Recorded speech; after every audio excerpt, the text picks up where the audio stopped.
excited to introduce Stephen Nellis, who's a reporter at The Information. He covers the semiconductors and hardware for The Information. Information's a tech-focused premium subscription here in San Francisco. And before that, he actually spent 5 years at Reuters covering Apple and semiconductors.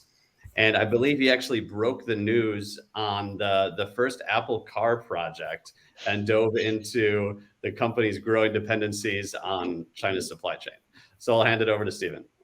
Thank you, Tobias. It wasn't the first Apple car project. It was V2 or V3, depending on how you count. But thank you very much. I appreciate the introduction. As Tobias said, Stephen Nellis here, reporter with The Information, where I cover semiconductors and hardware, which means that, like everybody else probably following along with us, in February and March of 2020, I was trying to figure out what the heck was going on. You know, we were hearing stories about engineers who regularly would be flying back and forth to China to set up lines, you know, and get them worked out. And it was particularly interesting because the timing of it, February and March, was right around when a certain company would really be ramping up, getting those lines set up for scalability into, you know, the early to midsummer for production. So I think everybody learned a lot of lessons in those time. And, you know, one of the things that I'm going to be really interested to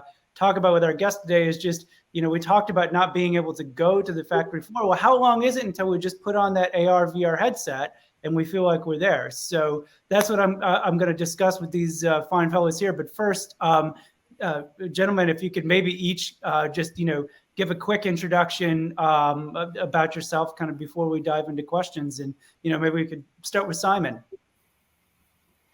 Yeah, thanks, Stephen. Hi, everyone. Simon Floyd, Industry Director for Manufacturing Solutions at Google Cloud. I actually lead our electronics and appliances practice here. Long-time manufacturing junkie, maybe even. It's been 30 odd years, and so can't get away from the space. Don't try, always stay in.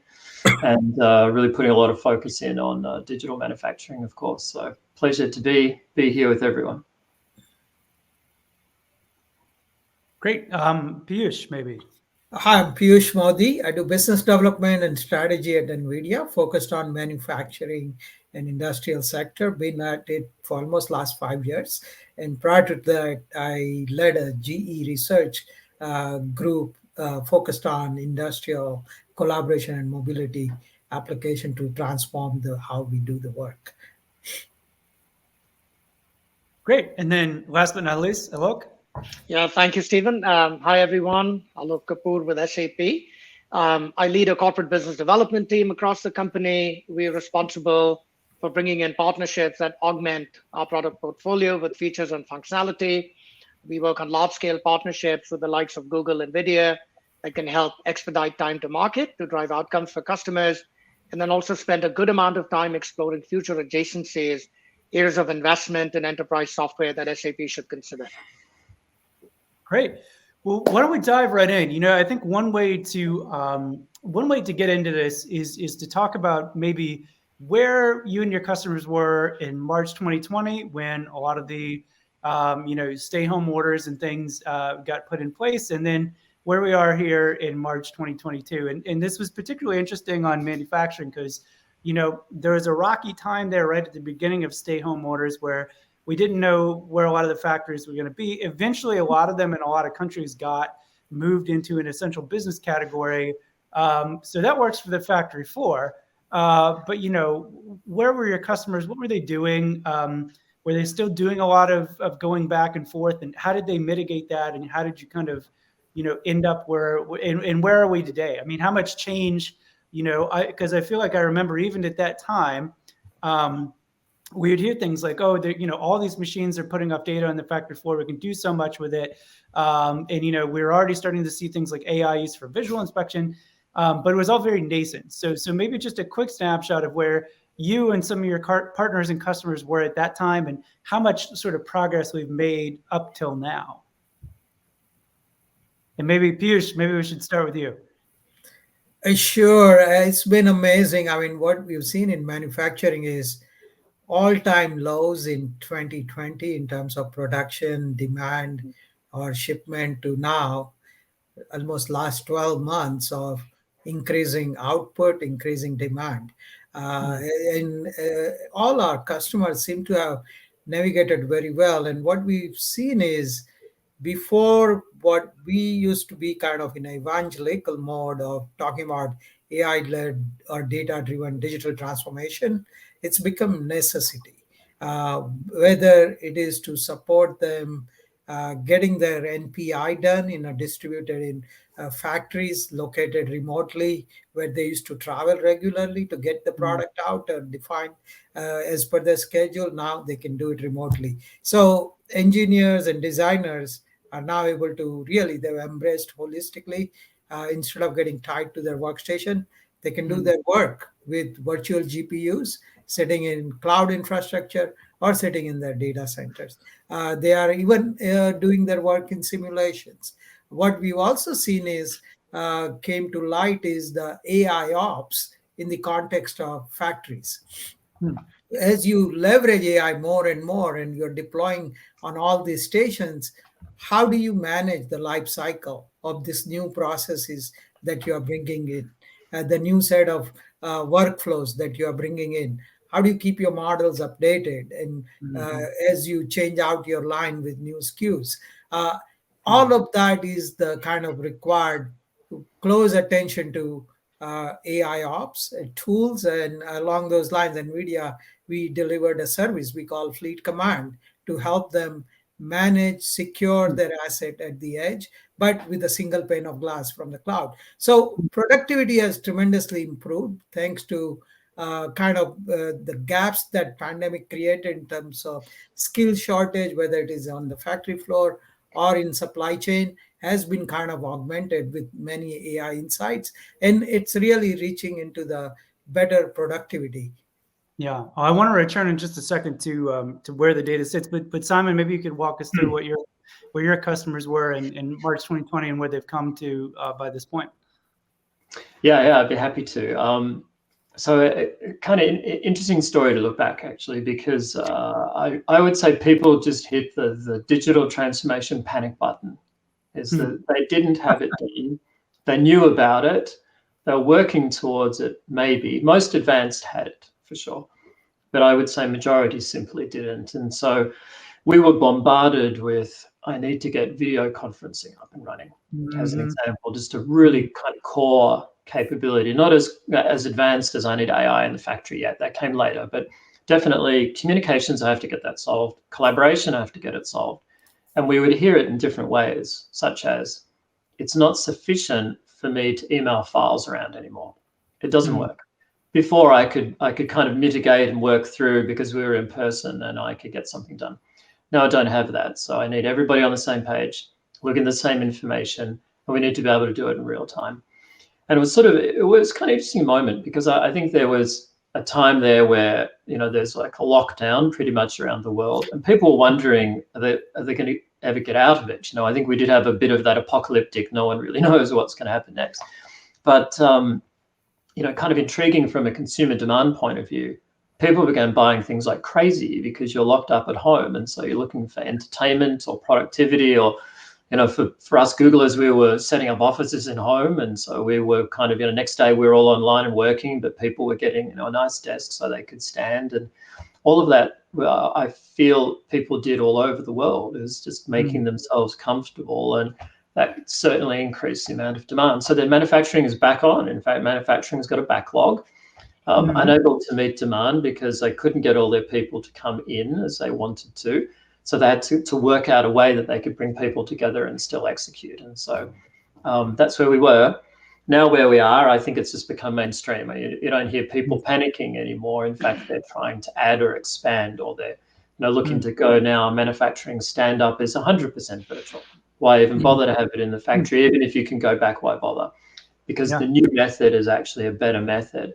So very interesting kind of transformation on itself, from how do I cope with not being in person to now I don't really need to be in person. And maybe even I've increased productivity overall because I've taken out commute times and all these sort of logistic things have all gone. So yeah, now we're in this almost this moment of, light speed type of productivity that people can get things accomplished. Yeah, yeah. Well, Alok, what about from your perspective? As you're one of the biggest ERP vendors in terms of the software that people use to plan their money and their resources with this stuff. What did you see over the past couple of years?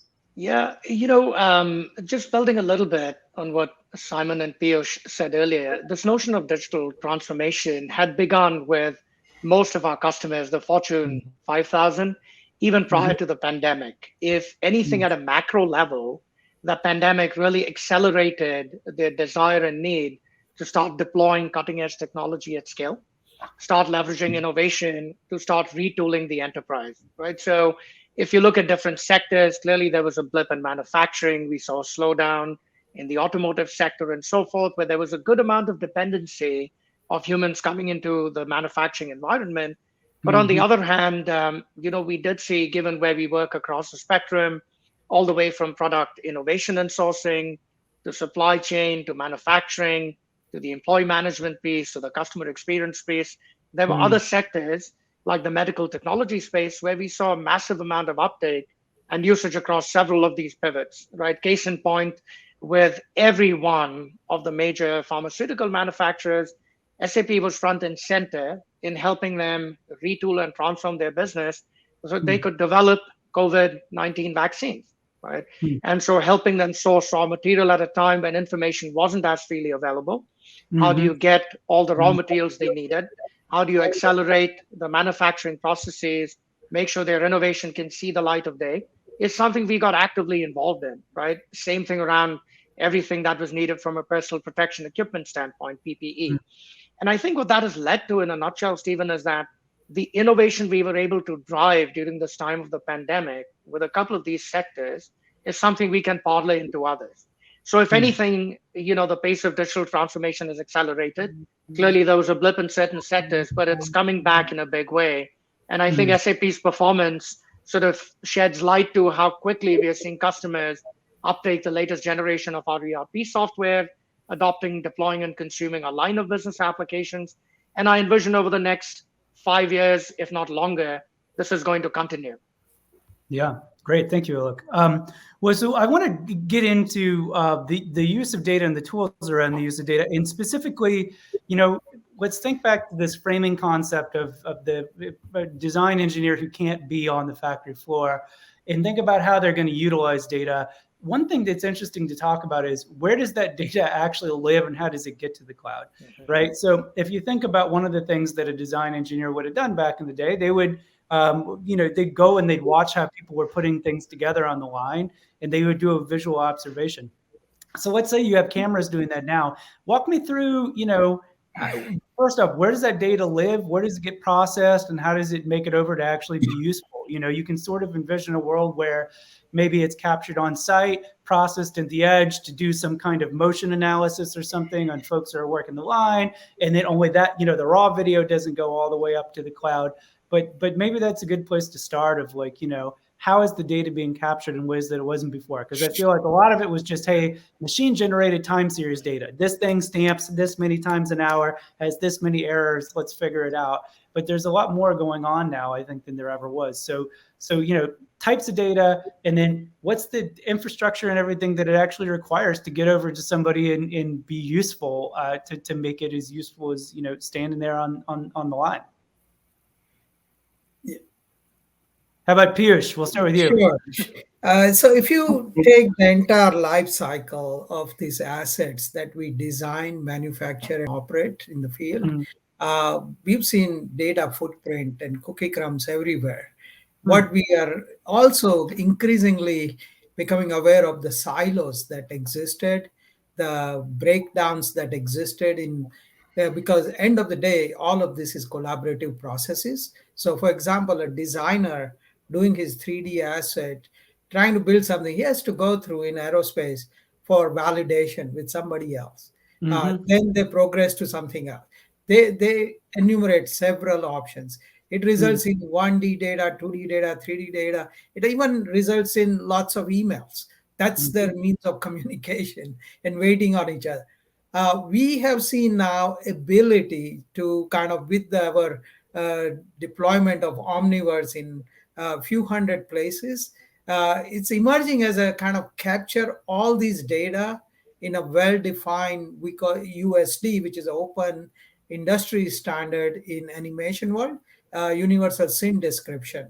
So that data is now getting captured there, and it has few benefits. Now you have a 3D assets. You are able to actually create real life experiences with them in photorealistic manner. You are able to collaborate. A plant designer collaborating with the asset designer. Ergonomics person looking at the same design in simulation, figuring out. Facilities designer training the robots, etc., in that mode and putting it out. So it comes out as a nucleus server with USD as a repository and distributed server for all these end users to interact. So that's the design. But what we've also seen is trends where all this data that used to go sit in the historian that nobody ever looked at, they are unlocking all sorts of insights, detecting anomalies, predicting remaining useful life, or collating it with video sensors to make next level of insights about what is the cycle time. Is somebody starving on a factory floor? So all these data are in situ. And then we are also seeing loop closing between this in situ data, going back to designer and say, hey, you designed certain way, but my operating conditions were this. How does that affect the design? Because I'm seeing a lot of failures out there. And it giving them complete round. So that is definitely happening as well. And what we are seeing is a virtual, to answer your question, kind of hierarchical layer of data, how they get based on how they get used. A lot of video analytics data, like as assets are moving from station to station, they need to survive there for the time that cycle completes. But then in the longer run, you want to kind of get snapshot out. So you could do warranty assurance using the metadata and the data that was captured so that you can create a 360 across your fleet of factories, plants, and assets. So all of this is in play right now. Definitely edge, cloud, hybrid cloud, all these strategies, they need to get access and meaning to this data. Yeah, and Simon, maybe it'd be good to hear from you because I know the word cloud is it's taken on a different meaning. With the edge. I mean, there's hardly a cloud provider now that doesn't do significant work at the edge with their customers, and whether that edge is the factory floor or a data center node fairly close to where that facility is. It's a big part of it. So what are you doing in terms of making sure that data is able to get from whatever the sensing modality is, wherever it is, back to integrated into that design process and the entire flow? That's a really good question because I think on one hand, we would advocate don't change anything that's running on the factory floor at all. In fact, you don't really want to disturb anything. There's sort of a kind of an ROI question there. Do you replace a lot of infrastructure simply because you need to have kind of cloud-based visibility, or do you work with the information that's there? And so the approach that we've taken, obviously, is we'll meet you where you are. So if you have a lot of content that's already on premise, leave it on premise, but we'll help you work out the ways to get the right information in a secure fashion out to the cloud with the right type of access for people so that they can work with it. And it's been, so far, I'd say, a very good approach because we're not asking people to do a lot of heavy lifting. And that's been, I think, really critical in these times that we think about the agility that people need. And we just start to focus very, put a lot of effort, I would say, into focusing on what really matters. And so getting the most critical information out, not trying to accomplish everything because there's simply too much. So I think that also helps with the accessibility. But importantly, we're putting tools in front of people that give them self-service capabilities, especially in engineering. And so with engineers, good bunch. I know what they're like, having been one for years myself, so I know what it's like. Worst thing you can do is can the data in some way because you're going to start asking questions. Where did it come from? How'd you get that calculation? Maybe I'd like to try a calculation myself. I've got my data, I'd like to mix that in, et cetera, et cetera. So part of exposing that information is also giving people that kind of self-service capability so they can experiment, publish back, everybody's on the same page, have that collaboration around the information. What did you mean by this? Can I evolve it? Found that to be really very successful.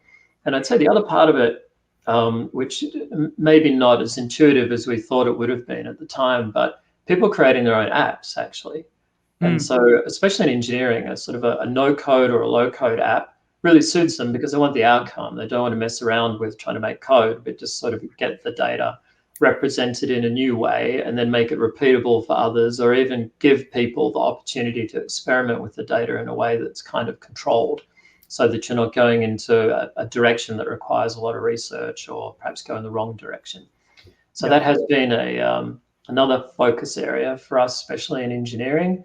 And then I'd kind of round it out and say big interest, obviously, especially engineering mindset, data science. I would like to go there. Now, for people who are data scientists, they might say, I will just work with you and I'll get that done. But engineers really good fault trees, as an example.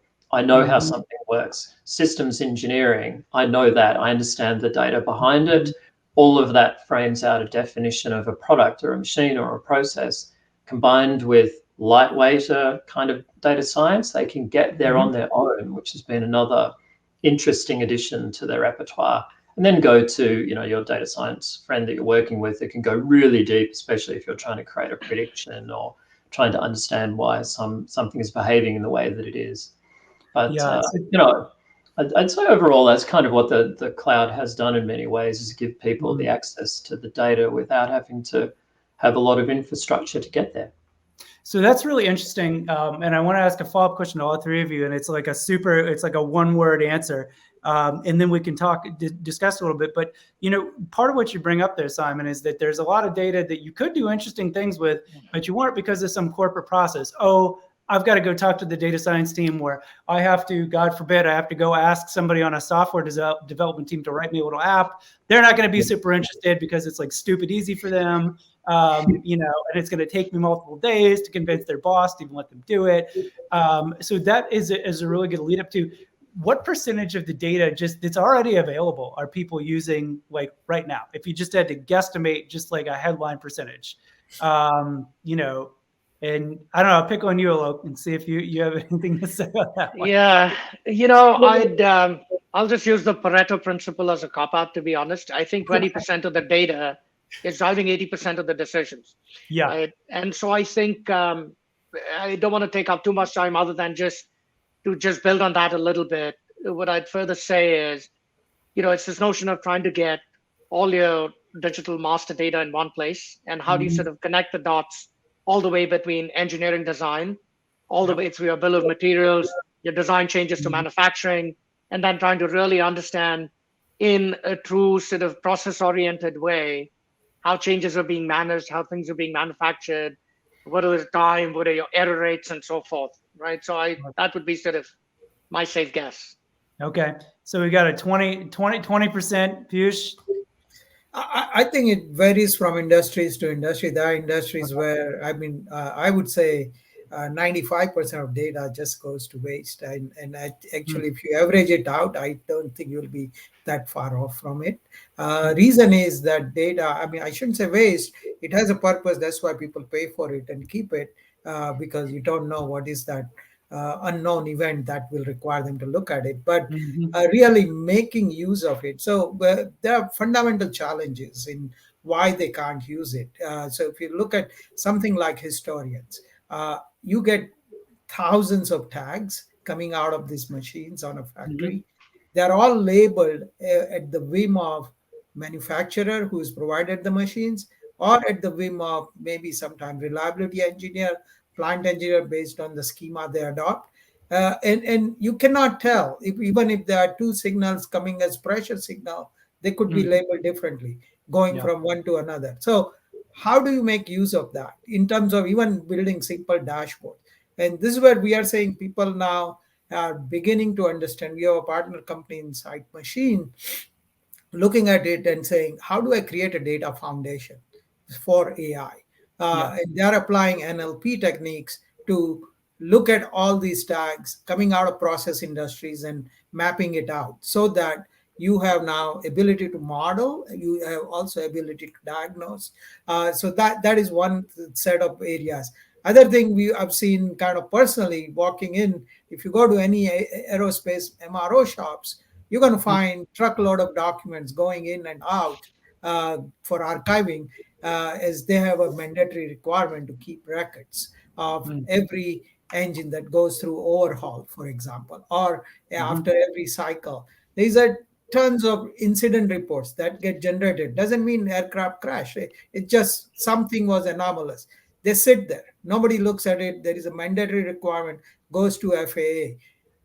Amazing opportunity for us to look at it and bring mining. We have a partner again in Vyasa who's looking at all these incident reports and saying, how do I make it easy for you to navigate through them? And so these are interesting services coming out. But data usage on purposeful new video analytics applications that are coming out, and as people are putting videos, whether it is inspecting a wafer mask at nanometer scale or looking at French fries getting made, they are all getting used for that purpose. But then they result in other fear I have is that AI is creating its own silos. So if you are doing vision, you create one set of metadata. If you're doing NLP, you do another. But really, opportunity and use case and ROI is much bigger if you go further northbound and say, can I map my inspection to kind of tracing all my parts into part 360, along with my MES data, context data, and give you holistic view to maybe give you warranty assurance, or maybe predict where the recalls are, or maybe trace out how to improve my supply chain. So these are even bigger opportunities that we are yet to uncover. In many cases, we're just beginning to do that. We have a partner in Data Monsters. They're looking at that holistically right now in the context of CPG, aerospace industries. Yeah, thank you. So Simon, thank you, Piyush. So Simon, what's your take on how much is actually being used right now? Stephen, 40% by 10% of the people. Okay. Yeah, very, very precise.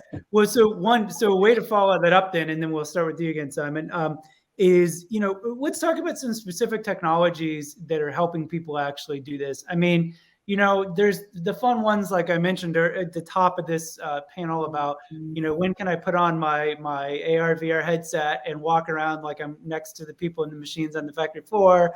I do want to get to how far off that really is, or if it even really matters. But, what are the most important ones coming out, you think, now? And I have a bad feeling that they're probably not as fun as that, but probably way more important. So Simon, maybe what's one of the most important specific technologies, and whether that's, taking like visual inspection, which has been done in some industries for a long time, and really ramping it up, or something else that I'm not even thinking of. What's kind of the most important specific technology that you're seeing, make a dent and a difference right now? Yeah, I'm going to say kind of as a grouping, I'll say artificial intelligence, I think, is the way that I'd group that, and probably break it down into vision and voice. And then as a third kind of is probably more like machine learning. We sometimes put that into the kind of AI category, but generally the way we categorize it is more kind of on the vision and voice side. I think there is a huge unexplored area around voice. It just doesn't make sense anymore to be touching a lot of, machine interfaces, tablets, clipboard. These things don't make sense anymore, because people can speak naturally to an interface and get the right type of input that they're looking for, and maybe even have speech back. And sometimes in factories, what we find is speech back is no good, because the ambient, it's too loud. We can speak because we've got plenty of noise cancelling technologies and things like that. Works actually really quite well. So sometimes you need kind of more like a text prompt, but you can speak to it, which could be line checking, asking a question, overall condition, troubleshooting, how do I do something? I feel like that's really untapped, big frontier. A couple of companies I know at the moment are really pushing hard in that area, as more like paperless manufacturing for them, is trying to remove superfluous paper, even digital paper, trying to remove that, which I think will continue to grow. And then I do frankly love the vision space. For me, it's sort of like the multi-sensor. You've got a kind of microphone on there, you've got a camera on there, you can equip it with sort of, depth sensing, you can put radar with it. There's a lot that can be done that I think is opening a lot of opportunity in space. And if you can train it to understand the information, you can get a new outcome that you wouldn't have been able to do any other way.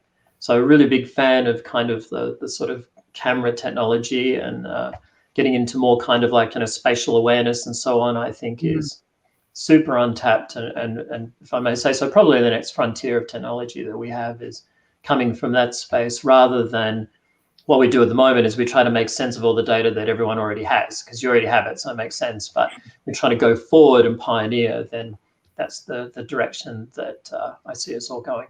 Yeah, it's kind of mind-blowing to think about being able to do motion studies and sort of studies about how you use the three-dimensional space on a factory floor, aided by many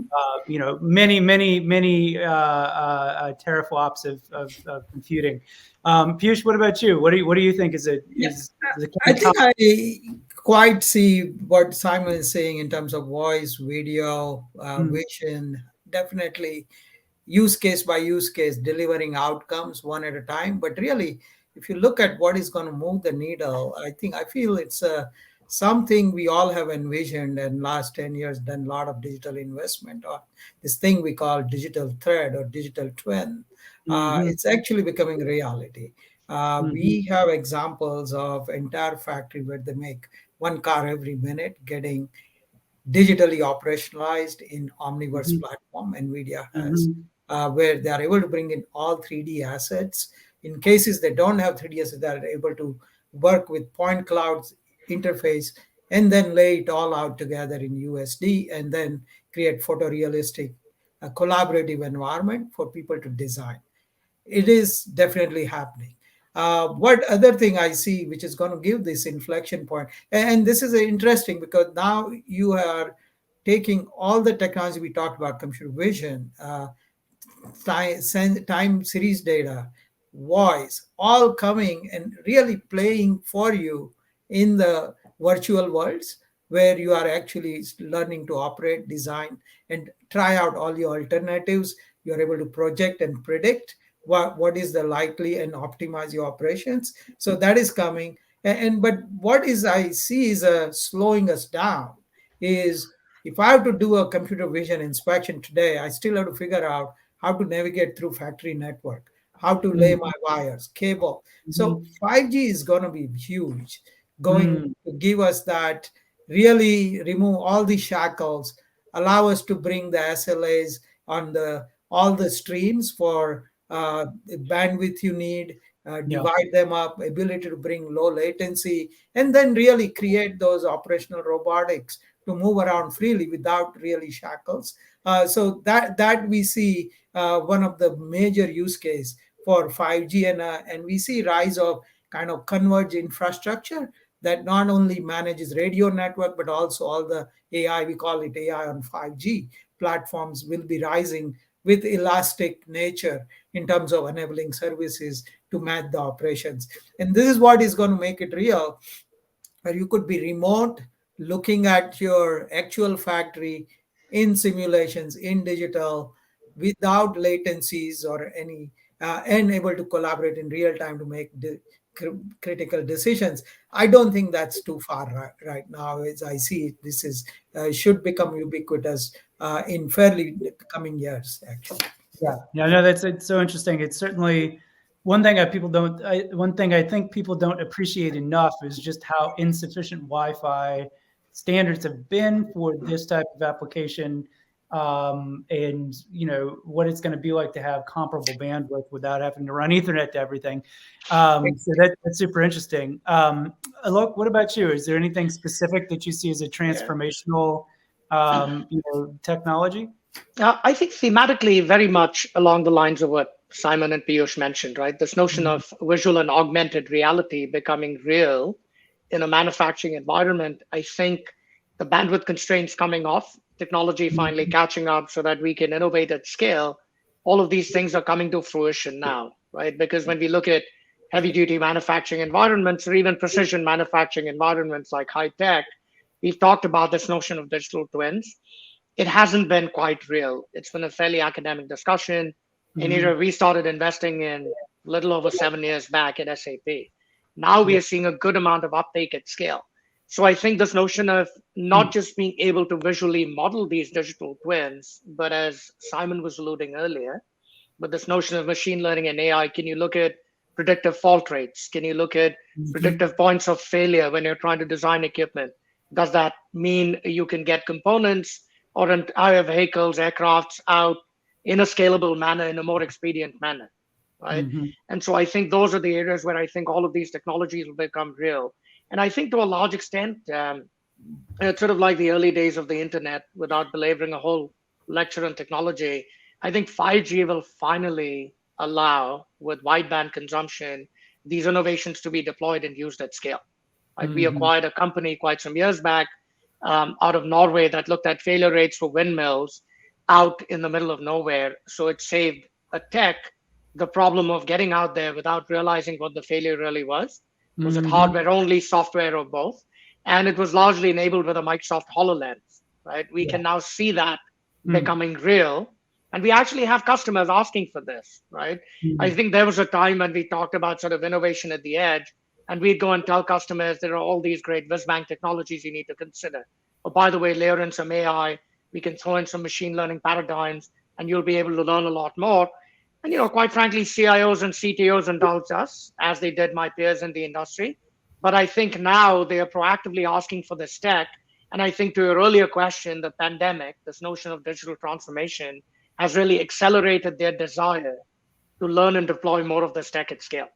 So very much along the lines of what Simon and Piyush mentioned.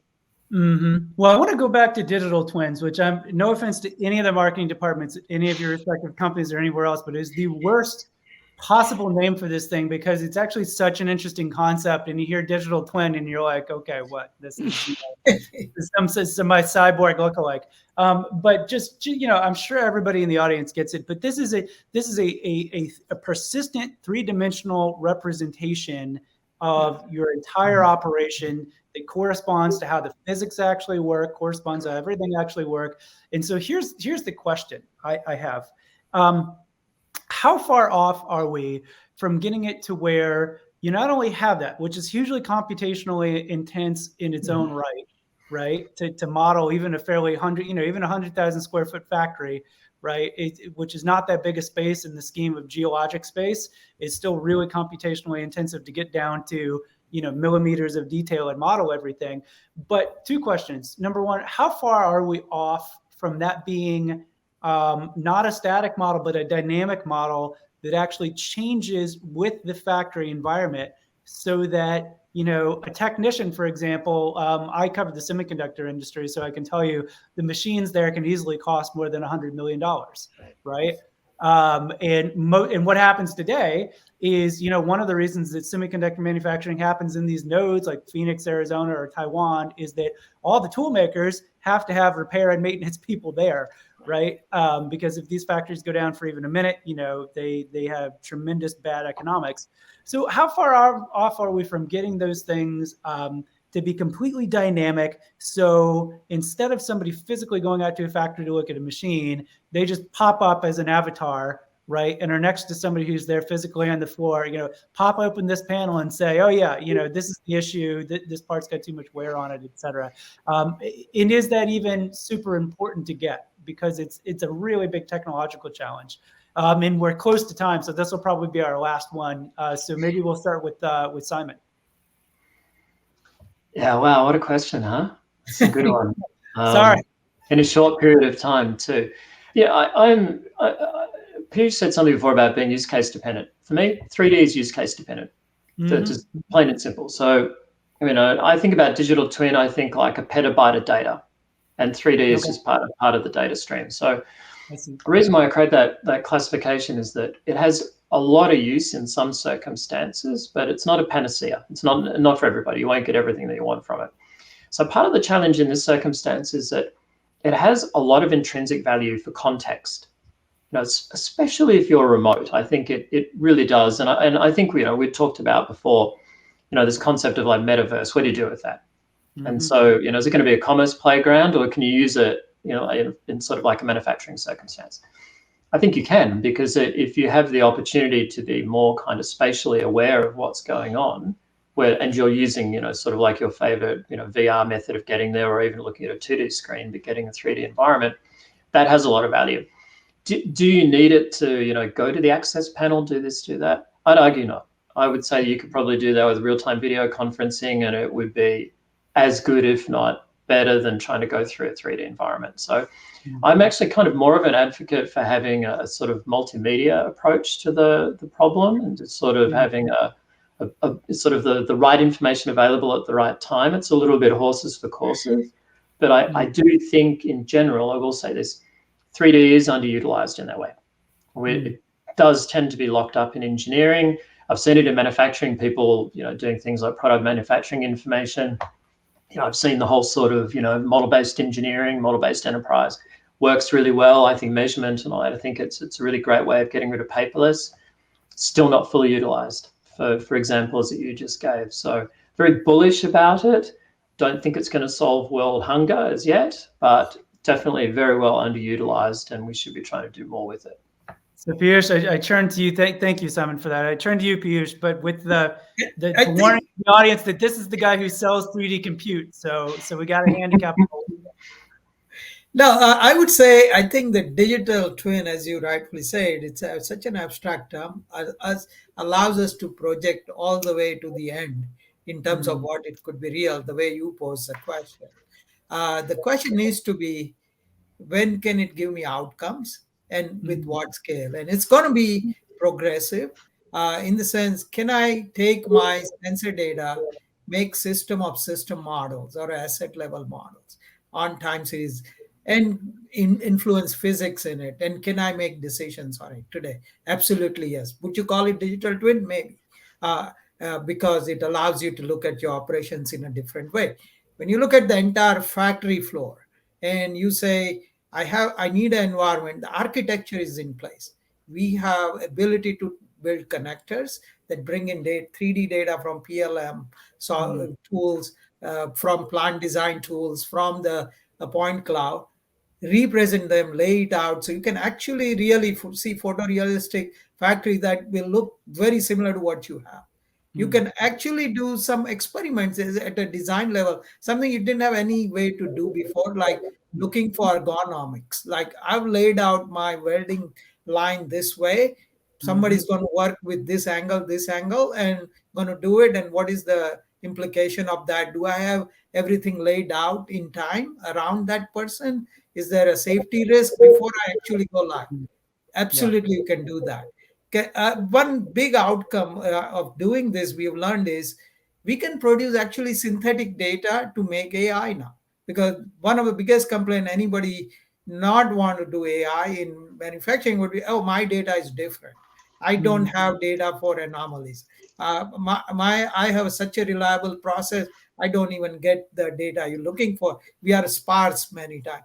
Guess what? With synthetic environment like this now, you have ability to train robots in facilities that are not even yet built. And then you can deploy them. So there's a lot of outcomes to be have, which is going to fuel it more and more. But definitely it is there for us to work. And as I said, some of the other things coming together, like 5G, giving you that connectivity you need for data hungry paths, ability to deliver low latency experiences, all that is going to come together. So at scale, we are seeing factories like BMW taking it after 2 years of learning in one to multiple factories, these tools, and with the ultimate vision of making it truly a digital twin based operations. Great. And thank you, Piyush. Alok, in closing, anything from you? No, I think just to add on that, right, I think it was covered really well by the other panelists. I think this notion of using a constant stream of usage, performance data, product lifecycle data, supply chain data, all of that has been going on for quite some time. This notion of product as a service models is becoming more and more of a reality, which plays into this notion of digital twins. I think Simon said it well in that it'll be sector specific.